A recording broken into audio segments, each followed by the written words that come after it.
Hello everyone, welcome to Forum Chess Club. Today's video is all about the Dutch defense, which begins with the moves pawn to d4 and then pawn to f5.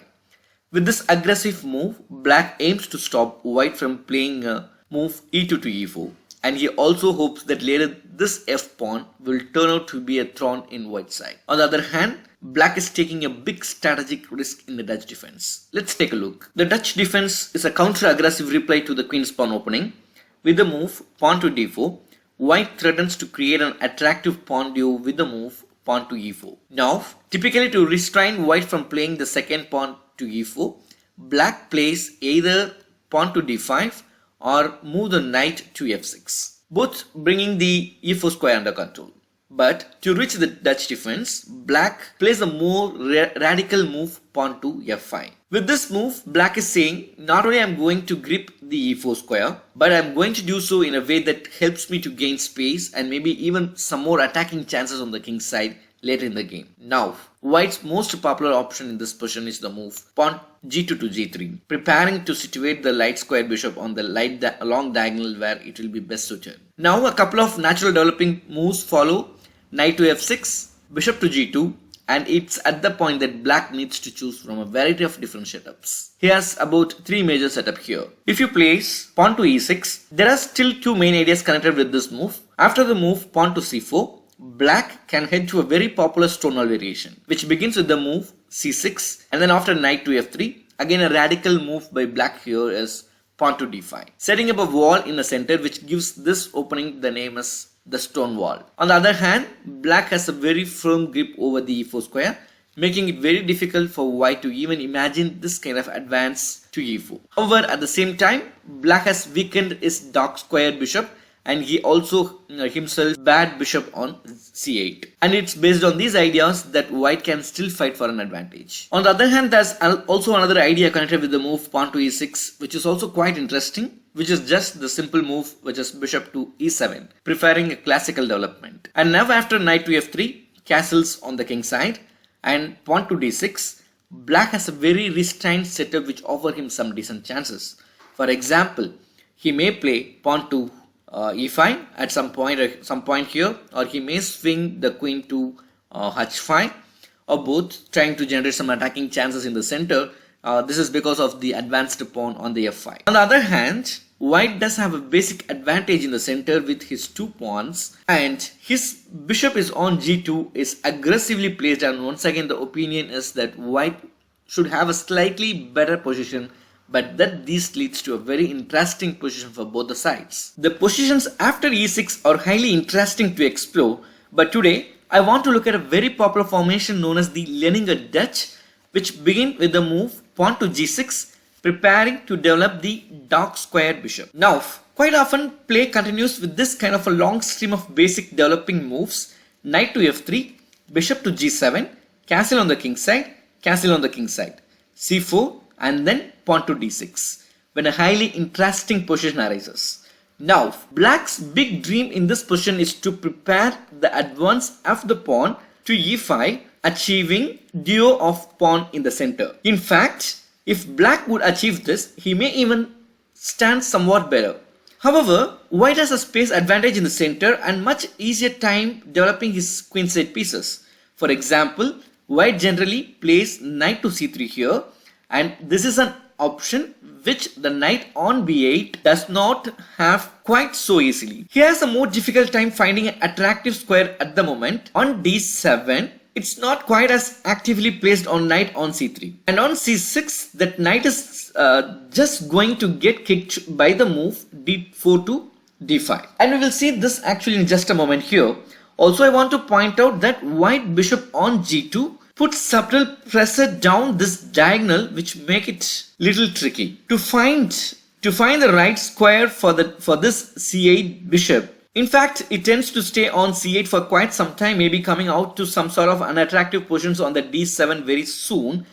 In order to start working on this plan to activate the position, black normally plays the move queen to e8, preparing pawn to e5. But before we take a look at that, I do want to take a look at this move, knight to c6, which we just mentioned. This move also e5, but it looks like a little bit crazy since it runs straight into a move pawn to d5 with a tempo by white. However, black has idea here.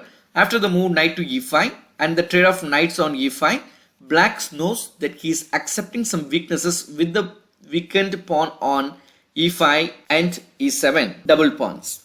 However, his goal is to show that the pawn on the center on e5 and f5, this duo in the center offers him some attacking chances. So, for example, if white plays the standard reaction, which is very popular if he plays pawn to e4, black's actual idea is start a pawn storm with the move pawn to f4. This appears to be pawn sacrifice, but in fact the pawn cannot be captured since after g takes f4, black has two good continuations here.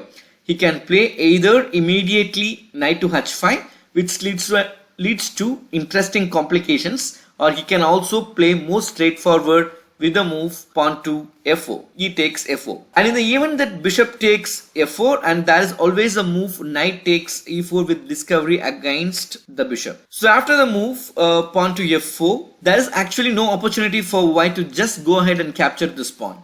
Black is now ready to set up his pawn storm.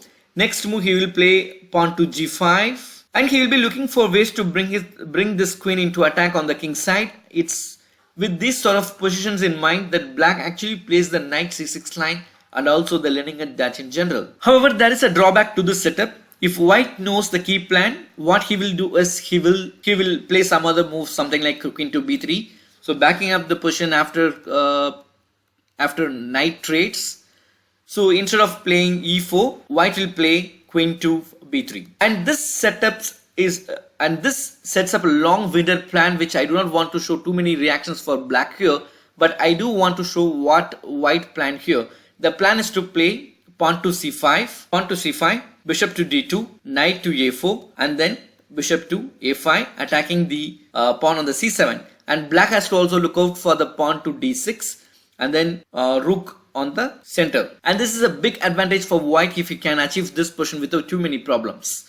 And it based on these ideas that black has ultimately started to avoid playing knight to c6 in the position which we mentioned, backing up to the position where knight to c6. So instead of playing knight to c6, black will go ahead and play the move queen to e8. And this prepares the advance e5 without any of the risky adventures that we just saw. Now, to help neutralize the advance of the e-pawn, white still simply plays the move d4 to d5, and this set up a situation where black advances pawn to e5 could be met with an impasse and capture d takes e6. In this case, I think it's white that benefits from the opening of the game, since after, let's say, bishop takes e6, the knight quickly pivots to the square on d4, and we are unleashing the potential of the light square bishop with a direct threat to b7. And so it's due to these factors that for that moment black cannot even consider playing the move pawn to e5 very seriously. Instead, black's main idea here is to make use of the newly weakened square, dark square on c5 for his knight. And one way to do this would be simply rush the move knight to a6 and then from here to c5. Another method would be first solidify the square with the move pawn to a5, and this has the point that once the knight reaches on c5, which will not find it easy to play the move b2 to b4, taking the knight out. Well, there's a couple of different options here. For example, after a5, white plan would simply be knight to d4, aiming to bring e6 under control, and so making it that much more difficult for black to play e5. And now simply after knight to a6, white might simply play b3, preparing the bishop to b2. And this is one idea which seems very reasonable for white. Another idea is to prepare an exchange of the dark squared bishops with bishop to e3, queen to d2, and then bishop to h6. This is also quite a natural idea for white in this position, and both options seems to offer white a little bit of advantage. Finally, let's take a look at the knight a6 move without a5 to preparing it. Now, the main line continues, rook to b1, which is preparing this move b2 to b4. And if you look closely, you will notice that it's somewhat depressing to find an option to help black activate his position, which appears to just have an excellent game and can play moves like knight to d4 and then b2 to b4 at his leisure. And meanwhile, the strong pawn on the d5 is making it difficult for black to advance his e-pawn. So it's with this consideration in mind that black plays bishop to d7 and never after the move b4. The idea is c6 eliminating that pawn on d5. So after d takes c6, which in fact white almost always plays, black will capture with b takes c6. And we have reached another key portion of the Leningrad Dutch. Black has successfully eliminated the d5 pawn, and so he's coming closer to organizing his counter play in the center and later on the king side. However, white hopes to target the weakened queen side, especially that pawn on c6, before black has a chance to successfully hold the position and get some counter chances going. It seems that these situations are a little bit risky for black, but they are also probably quite playable. That's all for today. I hope you have enjoyed this brief tour of the Dutch defense with particular focus on the Leningrad Dutch. Ultimately, these lines have an aggressive but somewhat risky reputation for black. There are plenty of ideas discussed in this video for both the sides, so take a look. That's it for today, and I'll see you again with some other opening. Thank you for watching.